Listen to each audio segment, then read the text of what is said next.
स्वागत है आपका आपके अपने YouTube channel OCC by Vipul sir में। दोस्तों आज हम लोग पढ़ेंगे पी ब्लॉक एलिमेंट्स के क्लास 12 में पार्ट नंबर 25 में जेनान के यौगिक को। जेनान के यौगिक, जेनान आप लोग जानते हैं कौन से ग्रुप का तत्व है, ग्रुप 18 यानी कि समूह 16 हम लोग पढ़ रहे हैं पिछले वीडियो से, पार्ट नंबर 24 से। तो आज हम लोग 25 में उसके यौगिकों को देखेंगे और यौगिकों में सबसे पहले हम लोग देखेंगे जेनान के यौगिक, जो कि आपके एग्जाम में बार बार पूछा जाता है। जेनान के यौगिकों को तो कौन से पूछे जाते हैं, कहाँ पूछे जाते हैं, सारी बातें हम लोग करेंगे। आते हैं सबसे पहले हम लोग पढ़ेंगे जेनान के फ्लोराइड की बात करेंगे कि जेनान के फ्लोराइड कौन कौन से होते हैं जिसमें फ्लोरीन जुड़ा हुआ होता है। तो सबसे पहला जेनान का फ्लोराइड होता है जेनान डाईफ्लोराइड।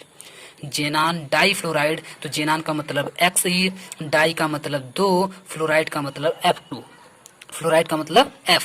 ठीक है, तो जेनान डाई फ्लोराइड, जेनान डाई फ्लोराइड इसका नाम होगा। इसको बनाएंगे कैसे, बनाने की विधि क्या होगी, तो जेनान डाई फ्लोराइड बनाने के लिए जेनान तथा फ्लोरीन के 1:3, याद रखिएगा 1:3 के मिश्रण में एक निश्चित पात्र में 675 केल्विन पर गर्म किया जाता है और करने के बाद प्राप्त उत्पाद को तुरंत ही एक यू आकार की नली में 225 केल्विन पर ठंडा किया जाता है। ये पूरी प्रक्रिया 8 घंटे में पूरी होती है, तब जाकर के बनता है जेनान डाईफ्लोराइड। एक बार फिर से समझ लीजिए करना क्या है, तो आपको लेना है जेनॉन कितना लेना है, 1 लेना है। 1:3 का मतलब जेनॉन कितना लेना है, 1 लेना है। फ्लोरीन कितना लेना है, यहाँ पर तो लिखा है 2, लेकिन आपको लेना कितना है 3, क्योंकि यहाँ पे 1:3 में लेना है, 1:3 में आपको लेना है। इसका मतलब 3 फ्लोरीन आपको लेना पड़ेगा। और जब आप ले लेंगे 1:3 के रेशियो में जब आप लोग ले लेंगे, तो लेने के बाद इस मिश्रण को दोनों को आपस में एकदम बिल्कुल खबर दीजिए। खबरने का मतलब मिला दीजिए। मिलाने के बाद जो मिश्रण बनेगा उस मिश्रण को 675 केल्विन तक खूब एकदम गर्म करिए, बहुत तेज से। एक निश्चित पात्र लीजिए, यानी कि एक बर्तन लीजिए, उसमें रख करके उसको गर्म कीजिए। और जब आप लोग गर्म करेंगे तो गर्म करने के बाद 675 केल्विन पर गर्म करने के बाद उसको फिर से ठंडा कीजिए यू आकार की नली में। यू आकार की नली लीजिए और उसमें फिर से ठंडा कीजिए। और कितना ठंडा कीजिए, 225 केल्विन तक। उसको उतारते हुए आइए, 675 से कम करते 225 तक लेकर के आइए। और जब आप 225 तक ठंडा कर लेंगे, तब तक आप देखेंगे पूरी प्रक्रिया लगभग 8 घंटे की हो चुकी होगी। और इतनी मेहनत के बाद 8 घंटे के बाद जाकर के जेनॉन डाईफ्लोराइड आपका बन करके तैयार होगा ठंडा होने के बाद। रिएक्शन कैसा होगा ध्यान से देखिए। तो जेनान है, जेनान का रिएक्शन जब फ्लोरीन से होगा यानी कि F2 से जब होगा, तो निकिल के प्रेजेंस में, निकिल की उपस्थिति में 675 केल्विन तक जब इसको गर्म किया जाएगा, तो गर्म करने के बाद आप देखेंगे गर्म किया जाएगा और गर्म करने के बाद फिर से देखिए इसको 225 केल्विन तक डाउन भी किया जाएगा, यानी कि उसको ठंडा भी किया जाएगा। तो इसको लिखा जाता है nickel followed by quenching at 225 kelvin. ठीक है, इस तरीके से इसको लिखा जाता है इंग्लिश में, लेकिन आप लोग हिंदी में समझ लीजिए कि पहले 675 केल्विन तक गर्म किया जाएगा निकिल की उपस्थिति में, और इसके बाद जाकर के उसको फिर से 225 केल्विन तक ठंडा किया जाएगा। और जब ठंडा किया जाएगा तो दोनों आपस में मिल जाएंगे, और जब मिल जाएंगे तो जेनान फ्लोराइड बन करके तैयार हो जाएगा। ठीक है, आते हैं इसके गुण की बात कर लेते हैं। गुण में सबसे पहला गुण, यह एक रंगहीन क्रिस्टलीय ठोस होता है। याद रखिएगा यह एक गैस नहीं होती है। जेनान एक गैस है, लेकिन जब फ्लोरीन से रिएक्शन कर लेती है तो करने के बाद यह एक ठोस बन जाती है। और कैसी ठोस, तो क्रिस्टलीय ठोस बन जाती है। क्रिस्टलीय ठोस किसे कहते हैं, तो क्रिस्टल का मतलब होता है जिसकी एक अपनी निश्चित ज्यामिति हो, जिसकी अपनी एक निश्चित संरचना हो, उसको बोलते हैं क्रिस्टलीय ठोस बन जाती है। इसकी क्या संरचना होगी वही एग्जाम में पूछा जाता है, अभी हम आपको संरचना भी बताएंगे। जिसका गलनांक 400 केल्विन तक होता है। नंबर 2 की बात करें तो जेनान फ्लोराइड HF यानी कि हाइड्रोजन फ्लोराइड में विलेय होता है। अगर आप चाहें तो जेनान फ्लोराइड को HF में आराम से घोल सकते हैं। ठीक है, जल में मंद गति से अपघटित हो जाती है। अगर आप लोग जल से रिएक्शन करवाएं, जल में इसको डालें, तो ये देखेंगे आप धीरे धीरे टूट जाएगी, लेकिन धीरे धीरे टूटेगी, तेजी से नहीं टूटेगी। कैसे टूटेगी याद रखिएगा, जेनान फ्लोराइड है, जेनान डाईफ्लोराइड है, और ये रहा आपका H2O। तो इसमें अगर आप लोग ध्यान से देखेंगे तो फ्लोरीन कितनी बार है, 2 दूना 4 बार, तो 4 बार फ्लोरीन, और यहाँ से 2 दूना 4 बार हाइड्रोजन मिलकर के बना लेगा HF। क्या बना लेगा, HF। 4 बार HF बना लेगा। बाकी क्या बचा है, 2 बार जेनान बचा है, तो जेनान गैस अलग हो जाएगी। 2 बार ऑक्सीजन बचा है, तो ऑक्सीजन गैस भी अलग हो जाएगी, दोनों आपस में जुड़ेंगे नहीं।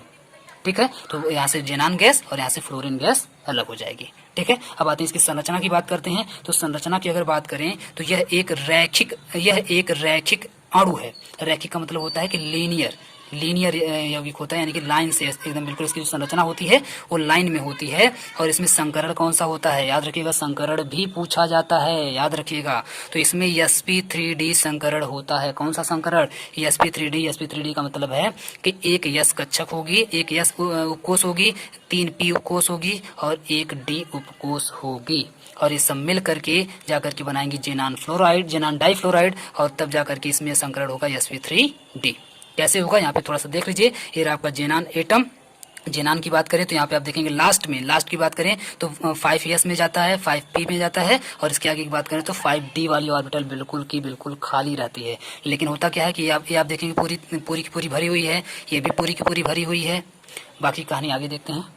ये देखिए, जब जेनॉन एक्साइटेड हो जाएगा, आगे कहानी ये है, जब जेनॉन एक्साइटेड हो जाएगा, अभी तो ये भी पूरा फुल था, ये भी पूरा फुल था, ये पूरा का पूरा खाली था, लेकिन जब जेनॉन एक्साइटेड स्टेट में आएगा और एक्साइट होकर के जब कंपाउंड बनाने जाएगा तो क्या करता है, यहाँ पर आप देख रहे थे बिल्कुल फुल था, लेकिन यहाँ का जो एक इलेक्ट्रॉन होता है, इस एक इलेक्ट्रॉन को उठा करके भेज देता है अगले डी वाले में, अगले डी वाले में एक उठा करके भेज देता है। कैसे, जब एक्साइटेड होगा तो यहाँ का जो एक इलेक्ट्रॉन था ब्लू वाला, उस ब्लू वाले इलेक्ट्रॉन को यहाँ पर भेज देगा। देखिए ब्लू से बना हुआ है, तो यहाँ का ब्लू वाला इलेक्ट्रॉन यहाँ पर भेज देगा।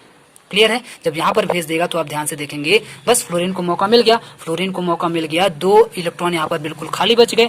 जब 2 इलेक्ट्रॉन यहाँ पर खाली बच गए तो फ्लोरीन आएगा और अपना एक इलेक्ट्रॉन की शेयरिंग करेगा। यहाँ पर देखिए ब्लैक वाला जो फ्लोरीन का है, तो ब्लैक वाला यहाँ पे फ्लोरीन यहाँ पे एक इलेक्ट्रॉन की शेयरिंग करेगा यहाँ से और एक बॉन्ड बना लेगा, यहाँ पर भी एक इलेक्ट्रॉन की शेयरिंग करेगा और एक बॉन्ड बना लेगा। तो आप देखेंगे 2 बार फ्लोरीन यहाँ पे जुड़ जाएगा, और जो ही 2 बार फ्लोरीन जुड़ेगा तो आपका यौगिक बनकर तैयार हो जाएगा। और संकरण कैसे हुआ, तो आप देख रहे हैं कि ये पूरी यस कक्षक से लेकर के यस पी डी, और पी कितनी 1 2 3, तो यस एक यस 3 बार पी तो p3 और 1 बार डी। याद रखिएगा सिर्फ एक डी यहाँ से इस संकरण में भाग ले रही है, यौगिक बनाने में भाग ले रही है, इसीलिए यहाँ पर sp3d संकरण होता है।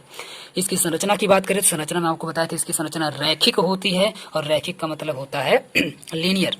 देखिए जेनॉन यहाँ पर है, और जेनॉन में अगर आप लोग ध्यान से देखेंगे तो एक फ्लोरीन इस साइड, एक फ्लोरीन इस साइड, इसकी और कोई संरचना नहीं होती है। आप लोग चाहें तो इसको ऐसे बना सकते हैं, जेनॉन और इधर आपका फ्लोरीन और इधर आपका एक फ्लोरीन जुड़ जाएगा, बिल्कुल रैखिक इसकी संरचना होती है। ये जो आपका बना हुआ है इसका मतलब ये है कि इसके पास कितने लोन पेयर, लोन पेयर का मतलब बचे हुए इलेक्ट्रॉन, तो कितने बचे हुए हैं, एक लोन पेयर यहाँ बचा, लोन पेयर का मतलब 2 इलेक्ट्रॉन, लोन पेयर का मतलब होता है 2 इलेक्ट्रॉन, तो 2 इलेक्ट्रॉन यहाँ पर, यानी कि एक लोन पेयर यहाँ पर, एक लोन पेयर यहाँ पर, एक लोन पेयर यहाँ पर, टोटल 3 लोन पेयर बचे हुए हैं। यहाँ तो बॉन्ड बना हुआ है, तो 3 लोन पेयर बचे हुए हैं, तो 2 लोन पेयर को यहाँ पर ऊपर दिखाया गया है, एक लोन पेयर को यहाँ पे नीचे दिखाया गया है। इसकी आकृति कुछ इस तरीके से त्रिभुज की तरह से होती है, लेकिन इसको नहीं माना जाता, ये त्रिभुज वाले को नहीं माना जाता है, माना जाएगा इसको, और इसको बोला जाएगा इसकी संरचना कैसी होती है, तो रैखिक होती है या फिर रेखीय संरचना होती है। ठीक है, तो उम्मीद करते हैं जेनॉन डाइफ्लोराइड आपको अच्छे तरीके से समझ में आया होगा। आज के लिए इतना ही, बाकी की कहानी हम लोग देखेंगे पार्ट नंबर 26 में, जेनॉन टेट्राफ्लोराइड को हम लोग देखेंगे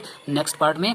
आज के लिए इतना ही। अगर आपको मेरा काम पसंद आता है, वीडियोज आपको पसंद आ रहे हैं, बिल्कुल समझ में आ रहे हैं, तो प्लीज़ अपने सभी दोस्तों को, आपके क्लास में जितने भी लोग पढ़ रहे हैं सभी लोगों को बताइए कि यहाँ पे बिल्कुल फ्री में पढ़ाया जा रहा है। पूरा वीडियो देखने के लिए बहुत बहुत धन्यवाद।